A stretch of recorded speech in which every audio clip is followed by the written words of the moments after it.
Compel your audience. I do have a dog in the background that's going crazy here. I'm going to hopefully settle her down. My apologies. Are we good? I have a German Shepherd, Enrique, so she is Oh, always on lovely, the hunt. So lovely. sometimes a certain tone or noise, she's thinking somebody's at the door and they're coming to eat us. So hopefully she settles down here for a second. Um, Thanks so much for everybody jumping on. A little excitement here as we kick it off, which I know Enrique can handle based upon who he is and what he's been through. I'm going to let you introduce yourself and who you are and what you do, and then we'll get rolling. Good deal. Well, thank you, Chris, for having me with you today. I'm Enrique Acosta Gonzalez, CEO of Triad Leadership Solutions, here out of Orlando, Florida, and just doing leadership impact. That's what I do. For those that are struggling, those that are new to leadership, and my third favorite group, which is executives that have lost their heart for leadership. And so that's what I'm all about. I love that. And I've been following you and I, we've been connected on LinkedIn, following each other's stuff for feels like about almost 2 years now. And this is our first real opportunity to It interact live, is. but I'm super excited because everything you put out, I love, and everything I put out, it seems like you love. And so we've been following each other from afar. As everybody knows that tunes in, just so you remember, this is all about storytelling. How do we compel our audience with a great story? And so Enrique has brought a story today, one that he actually used, he said, last night or Right. earlier this week. And so give us some context. Who's the audience and what action or, what are you trying to make them feel or want to do? Yeah, so the audience is tech savvy folks, those doing applications, those doing programming, those using those resources for the benefit of business, right? So there's a lot of folks that speak common business language, but then there's communities, and you have to, we both know that the message has to go and be right for the people that you're saying, right? So I had an opportunity last night, business and bourbon. I'm sure that Ronell Richards is going to be pushing all that video out, so Yeah. you'll probably get run around and be able to catch my talk. But I was centered on leadership because that's what I do. But I was like, man, it's a tech community. How do you speak? Because it's not the same. I'm telling you, the principles may be the same, but you got to put this and craft it in a way where they can digest it. And I was just thinking, man, what am I gonna do here? And just the anonymous mask just popped in my head, and I was like, hacker, hacking. Well, yeah, they got problems with hackers. so I said, okay, well, try to craft a story around how similar hacking process is to leadership processes, right? And so I use the hacker as the backdrop, something that almost everybody, whether you're a techie or not, has a problem with. And if you have ever had your Instagram or Facebook account hijacked, or your LinkedIn for that matter, you know what that means. But I said, okay, so hackers, what do they do? Number one, they try to get into your secrets. They try to get into things that most likely nobody knows. Second, they try to get into your resources, right? Most people that get hacked is because you got some resources that they're about to sift from you, right? That's right. And hey, I think I was prey to one of those in my lifetime at least. And then thirdly, they try to get into your life. We know that theft of identity is a huge thing. And so I said, okay, so just center around those three areas. And then I tried to correlate that to, hey, if you're a leader in tech and you're having struggles with leading, because it takes a special someone to be a computer scientist and a leader. It's that is over the top, right? So how can you look at a hacker and yeah, maybe some of those things you don't really like what they do, but if you switch it to the person that's following you, all they want to do is learn your secrets. You're a leader. How do I become a leader? How do I get there? They try to get part of your resources. Hey, can you mentor me? Can you coach me? Can you do, something where maybe you'll do a lesson, maybe you'll do a training. Can I get some of those resources from you? And then thirdly, your life. They don't necessarily want to be part of your life and eating at your dinner table, but they want to know that the leader that they are trusting, they can actually give that trust to. And so they must know you. They have to know the person. They have to know about your life. And so I made that correlation. I kind of threw it all together, and I delivered it. Apparently, I did well based on the applause and the amount of people came back afterwards, Yeah. even asking for my card or my information. But it was my first time delivering something like that and getting creative to the point where I can deliver to that community. And so it was, when you was talking about crafting and compelling, I said, whoa, wow, I just threw this last night. Let's go with that. I love it. So tell us. So I want to act like I'm in the audience, and I am a new IT leader that just started building the team. I'm building applications. Is the audience I hear, and I want you to deliver a portion, the story portion, so to speak, as you've given us the backdrop of this speech and or of this talk, and then we'll kind of dissect it, digest it, and have some fun at the end of it. All right. All right. Well, let me just tell you that most of that stuff that just pops in my head and there it goes. Right. So I started it in a way like this. So say, how many in the group are leaders? With a show of hands, and there was a good amount of people. All right, great. And how many of you are not leaders, but you're thinking about leadership? And those hands didn't go up that much because it takes a. So, okay, great. Maybe you're not thinking about leadership today, but maybe after this talk, you'll consider leadership in your arena. So, how many of you identify with this math? And I'll just throw this up right here. And then some people were throwing, oh, that's a vendetta. Oh, and like I said, it was the anonymous man. Oh, this is anonymous. Okay, great. All right, let's anonymous. Let's focus on that. All right, let's anonymous the hacker, and everybody's eyes open because they know what hacking is in a community like this. All right, great. So it looks like you identify with this mask very well. So let's talk about what this mask actually signifies. Well, it signifies a person that wants three things from you. They want your secrets, they want your resources, and they want your life. And none of those things are going to be beneficial to you because it comes at a loss, right?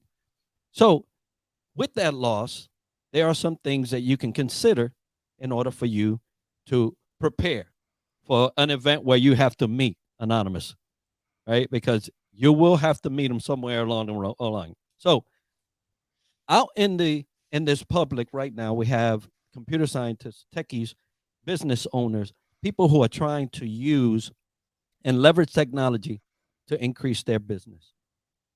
Well, let me tell you how leadership, and most of you here are leaders, how leadership correlates with anonymous demand. It's the positive side. They're not trying to tap into your resources, your life, and everything that you have for bad. When you are a leader, you have resources at disposal for your people. And if you want to be a leader in this industry, you have to start talking things that they can relate to. Now, if you have followers, it doesn't matter if it's just one, a group of 5, a group of 20. All they want from you as a leader is your secrets. And what do I mean by your secrets? How did you get in that position? How did you rise to where you are today? Can you share that with me? Can you bring that into maybe a conversation, maybe a session where we can actually, those of us that are following you, can actually get some of those secrets? And then your resources. A lot of people are talking about money as resources, but no, your time is also a resource. Are you sharing mentorship, coaching time? Are you sharing training? Those are resources that you can share with your people. And then lastly, do they really know who you are? Can they relate to you as a person? Because until they trust you, they can't give themselves to you. So what they're trying to do is trying to get to know you, trying to see what you are about as a leader. And then they will in turn trust you with their life. And then you can guide them better. So relating to Anonymous Mass and relating to your followers, there are three things that are in common. Although polar opposites of the objectives, there are three things that are in common. The next time you see this mass, think about your people. There you go. I like it. Okay. So what I want to do is I want to help you structure. I think the format of the presentation is incredible. I think that you have a great story inside of you that you may have told or that that can reflect what you're trying to teach, that would make this even more impactful than just, almost like a 3-point speech. Right. Not that what you said wasn't impactful, but it will be more memorable if we could maybe pull a story. You were Navy, is that right? Yep. So if you pulled a story maybe out of the Navy, like that you were seeing the hey, I had 2 leaders when I was in the Navy, 2 that really I remember. One of them, I saw their secrets. And when I saw Admiral, Corporal, like, I don't know terms, forgive me. Right. Yeah. But, Admiral's good. Okay, cool. When I saw Admiral Corey Peterson doing this every single day. One time I walked back to his, I don't know if it's called a barrack, but I walked back to his office, his barrack, and he was doing this, and I couldn't believe it. You would think that once you reached Admiral that you no longer started your day off with 100 push-ups, but he did. And that was a secret to the way he led. Right. As I followed Admiral Peterson, then he showed me how he was talking to other people above him. He was tapping into resources that he even needed mentors in his life. And then over dinner one night, Admiral Peterson, he shared with me, man, sometimes being on the water as much as we are, I do so well at leading you and communicating with you, but I got a tough time with my wife and my kids. It makes it more difficult sometimes to communicate with them. And so I remember those moments with them, not to treat them the same way as I treat those underneath me, but to treat them as a peer, to be equal with them, to partner with them. And that's a really difficult moment. And then over here, I work for Admiral so-and-so. Well, his door was always closed. We weren't allowed in the barracks. His secrets were his secrets. I had to literally go and try to find the breadcrumbs to find out what his secrets were, to tap into the resources. And his life, I never heard his life. So what happened was we didn't have unity on the team. We didn't know how to follow him. We didn't even know what he was about. We didn't know what his values were about. And so you have a decision today in your role, whether you like it or not, you are a leader. You're either building a product that will lead many others or building a product that will aid other leaders, or you are a leader to direct reports. And they are either searching for your breadcrumbs like Anonymous Mask, trying to find them and track them down and spend all that time to make sure they feel valued, to make sure they understand what the core values are of the culture, to make sure they want to work with you and work for you and build this machine, because I bet there's a lot of failures. Or like Admiral Peterson, you're letting them in. You're showing them your secrets. You're showing them your resources. You're letting them know a part of your life that you want to show and reveal, because those are the type of people that are going to work harder for you. Those are the people that are going to overcome failures when your product fails, when an investor says no, when you have a moment that you got to hire in more people and they're all new. So I made all that up. I don't know. Great makeup, bro. But if you think about that story, if we can condition a story like that, right, that literally you say the Anonymous Mask, you bring them in, you're capturing them for their story. Ooh, then you say, let me share with you what I mean. There was a moment when I was in the Navy, and as I was leaving, there were 2 leaders that I distinctly remember, Admiral, and you like go through the differences, but you don't say like the words like secrets and resources in your life. You strategically say that, like, and when I saw him doing those push-ups, I realized I'm seeing a secret in his life. This is a secret that he doesn't talk about. It's a thing that so I think like you have an ability to, if you tell that story, to pull out some of the secrets that you saw. Right. That then in their mind, they're thinking, man, what are the secrets to success that I'm not showing, that I should be showing? Yep. Right. There are 4 things that every great story has to have. And if you think about any movie or book or anything you've ever read, number 1 is an identifiable character. So you want them to be the identifiable character, and that's fine. But when you're telling the story, you're actually the identifiable character, because you're telling a story about leaders that you had. The leader that revealed these 3 things to you, and a leader that concealed these, that hid these from you. And so I think identifiable character is number 1. Number 2, it is a memorable moment or memorable moments. In this case, I saw him doing push-ups in his barracks. Well, you and I both know we can see that. Like, any person in the world that's ever watched a movie about the military can see, oh yeah, a guy doing push-ups in a barracks in a small area early in the morning.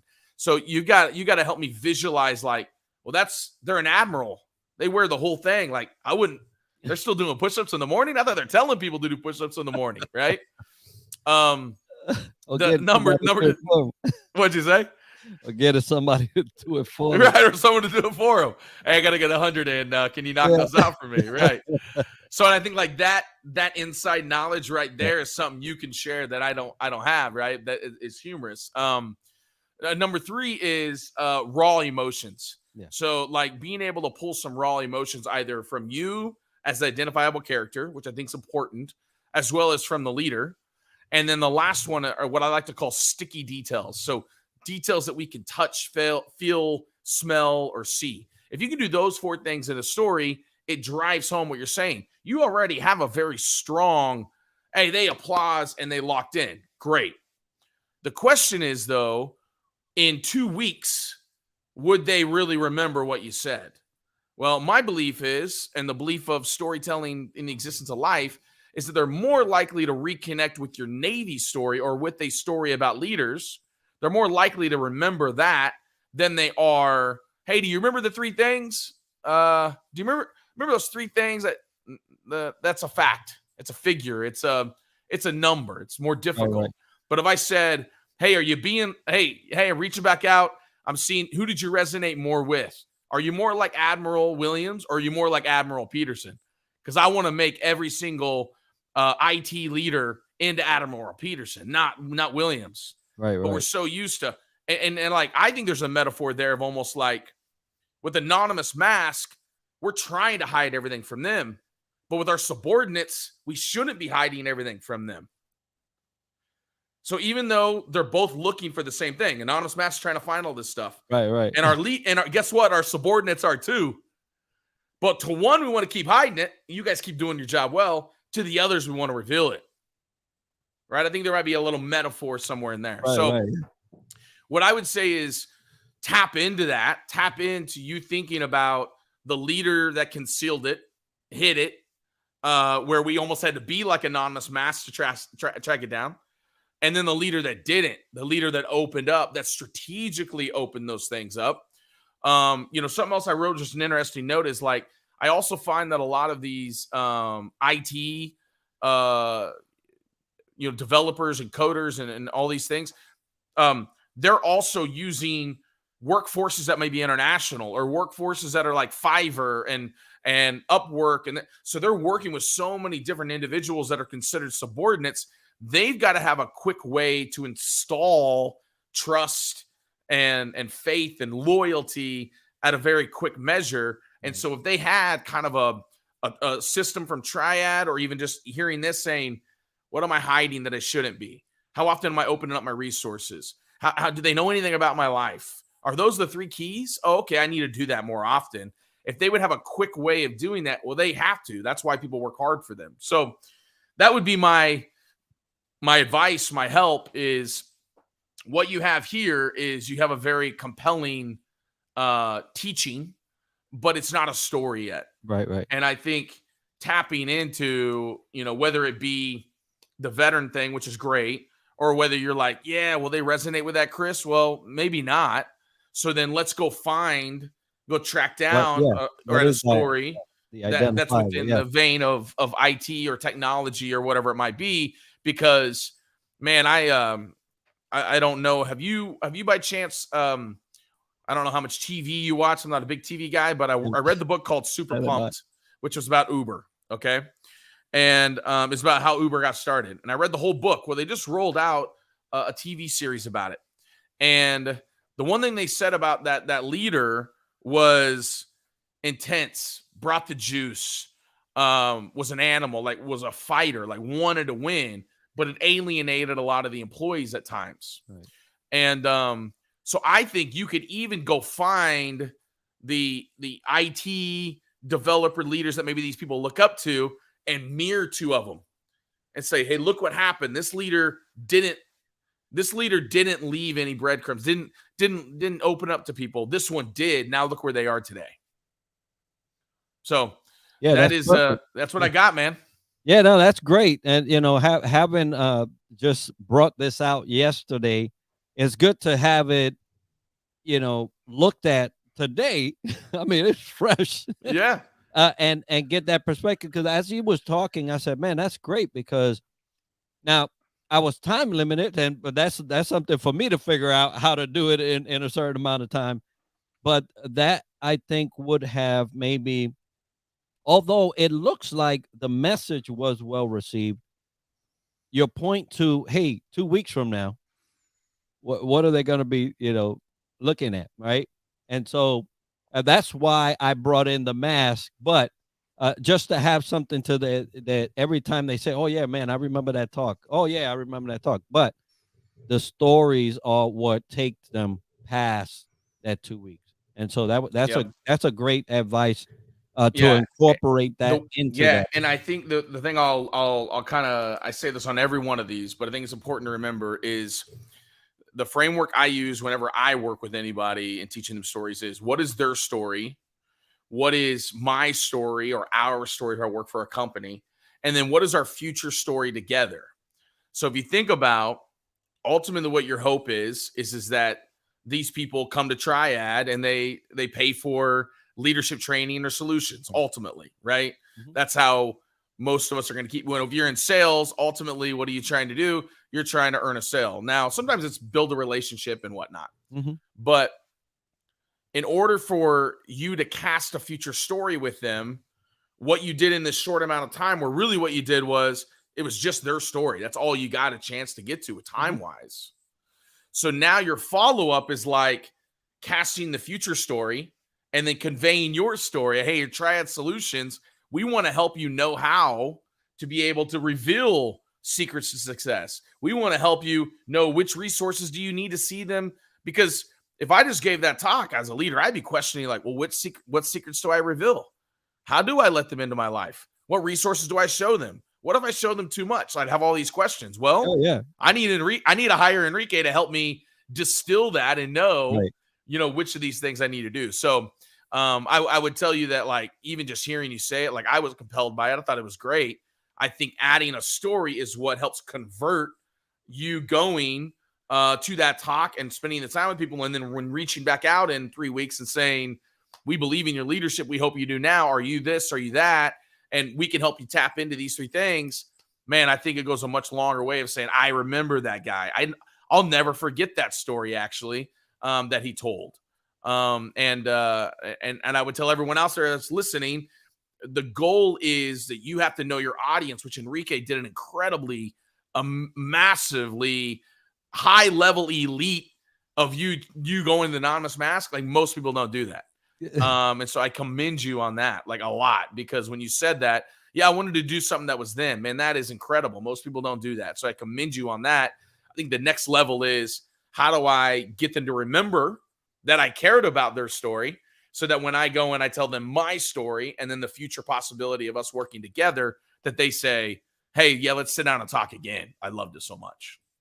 Yeah, absolutely. Yeah. And, you just keep me in my mind of that I can actually continue to use that story, and then save my story for the follow-up to all, and our story is wonderful, right? So that's a good 3-segment way of continuing that relationship, but transferring it into business, right? Yeah. So yeah.